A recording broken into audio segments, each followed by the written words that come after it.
Hello बच्चों, आज हम लोग हिंदी की एक कहानी पढ़ेंगे।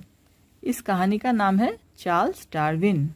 माता पिता का सपना था बेटा डॉक्टर बने, लेकिन बेटा मात्र 22 साल की उम्र में बीगल नामक जहाज से दुनिया की सैर को निकल पड़ा।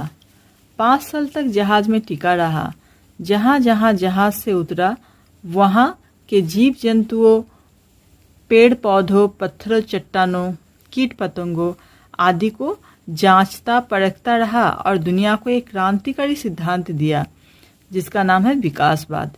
यह सिद्धांत आधुनिक जीव विज्ञान की नींव बना। आज चार्ल्स डार्विन को मानव इतिहास का सबसे बड़ा वैज्ञानिक माना जाता है। तो देखो, ये जो चार्ल्स डार्विन है वो एक वैज्ञानिक थे, हाँ, और उन्होंने एक सिद्धांत दिया था। उस सिद्धांत का नाम है विकासवाद। विकासवाद मतलब आप लोग समझते हो विकासवाद मतलब क्या होता है? इस सिद्धांत में उन्होंने कहा था कि जो इंसान का, जो हर एक प्राणी का, चाहे वो इंसान हो या फिर और भी कोई प्राणी हो, उसका धीरे धीरे विकास होता है।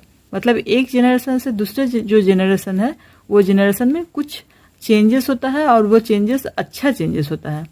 जैसे कि इंसान के बारे में बोला जाता है कि इंसान जो पहले थे वो चल नहीं सकते थे, मतलब वो 4 पैर से चलते थे, मतलब वो कहा जाए तो जानवर जैसा था। मतलब चिंपैंजी, ये सब बहुत सारे पुराने स्पेसीज है जो इंसान के पुराने स्पेसीज में माना जाता है। और धीरे धीरे क्या हुआ, वो सारा स्पेसीज का उन्नति होता गया और वो जो है इंसान में परिवर्तित होता गया और उसका ब्रेन भी डेवलप हुआ और बॉडी भी डेवलप हुआ।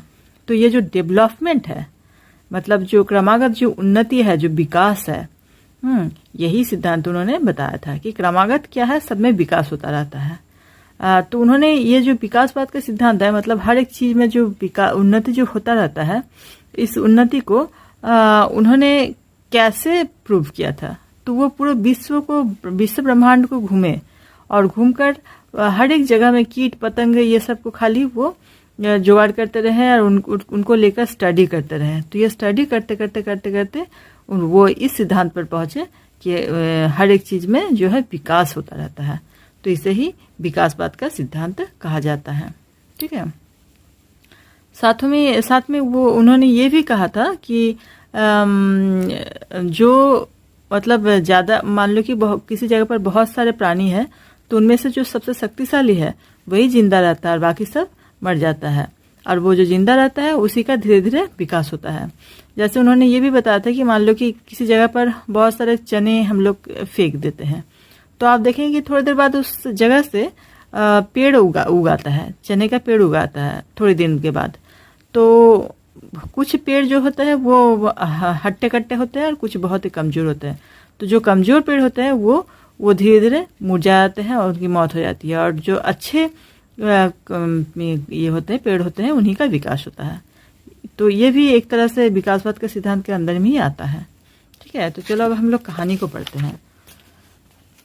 ये एक्चुअली एक ऑटोबायोग्राफी है। उन्होंने क्या बताया, मेरा जन्म 12 फरवरी 1809 को श्रूजबेरी में हुआ था। छोटी बहन कैथरीन के मुकाबले मैं पढ़ाई लिखाई में एकदम फिटजी था, मतलब अच्छा नहीं थे। उस समय विभिन्न प्रकार की चीजों के संग्रह में मेरी रुचि बढ़ चुकी थी। मैं पौधों के नाम जानने की कोशिश करता, शंख, बिल्लौरी, पत्थर, सिक्के और धातु के टुकड़े बटोरता फिरता रहता। मुझे अंडे बटोरने का शौक था, लेकिन किसी भी चिड़िया के घोंसले से मैं एक बार में एक ही अंडा उठाता था। परंतु एक बार मैं सारे अंडे उठा लाया, इसलिए नहीं कि वे बेशकीमती थे, बल्कि महज अपनी बहादुरी जताने के लिए। तो कहानी आपको समझ में आ रही है कि वो चारों तरफ घूमते रहते थे, घूमते घूमते ये सब चीजें इकट्ठा करते थे। क्या, जैसे पत्थर हुआ, सिक्के हुआ, धातु के टुकड़े, फिर साथ में शंख, बिल्लौरी, ये सब। तो और साथ में क्या है, वो चिड़िया जो है, चिड़िया के अंडा को भी वो परखते रहते। तो एक बार क्या किया, सारे अंडे को वो लेकर आ गए अपने घर में, अपने बहादुरी दिखाने के लिए। उसके बाद क्या हुआ, डॉक्टर बैटलर स्कूल में प्राचीन भूगोल और इतिहास को छोड़कर कुछ भी नहीं पढ़ा जाता था। तो वो जिस स्कूल में पढ़ते थे वहाँ पर भूगोल और इतिहास को छोड़कर और कोई कुछ भी सब्जेक्ट पढ़ाया नहीं जाता था। स्कूली शिक्षा के रूप में मेरे पास कुछ खास नहीं था, तुकबंदी करने पर जोर दिया जाता था। तो स्कूल का जो शिक्षा है वो जिस स्कूल में पढ़ते थे वहाँ पर पढ़ाई लिखाई भी कुछ खास अच्छा नहीं होता था। तुकबंदी पर जोर दिया जाता था। अपने द्वारा इस जोर पर बात दिया था कि जो कुछ आज पढ़ा है उसे अच्छी तरह घोंट कर याद कर लो। यह काम मैं बेखूबी कर लेता था, हालांकि 48 घंटे में बिसर भी जाता था। मतलब वो कह रहे हैं कि उनका स्कूल में क्या चीज़ पर ध्यान दिया जाता था कि जो भी पढ़े उसको अच्छे से याद कर ले। तो वो ये याद करने की कला में माहिर भी थी, वो याद कर लेते थे, लेकिन क्या कह रहे हैं कि 48 घंटे में वो भूल भी जाते थे। बिसर जाना मतलब भूल जाना। ये देखते हुए कि मैं स्कूल में कुछ खास नहीं कर पा रहा, मेरे पिताजी ने समझदारी दिखाते हुए मुझे कुछ पहले ही स्कूल से हटवा लिया और भाई के साथ एडिनबर्ग यूनिवर्सिटी डॉक्टरी के लिए पढ़ाई के लिए भेज दिया। तो वो क्या किया, एडिनबर्ग यूनिवर्सिटी में उनके पिताजी ने उन्हें भेज दिया। किस लिए? डॉक्टरी पढ़ने के लिए। हाँ, उसके बाद क्या हुआ, वहाँ मुझे मानव शरीर शास्त्र पर अध्यापकों ने लेक्चर निरस लगते।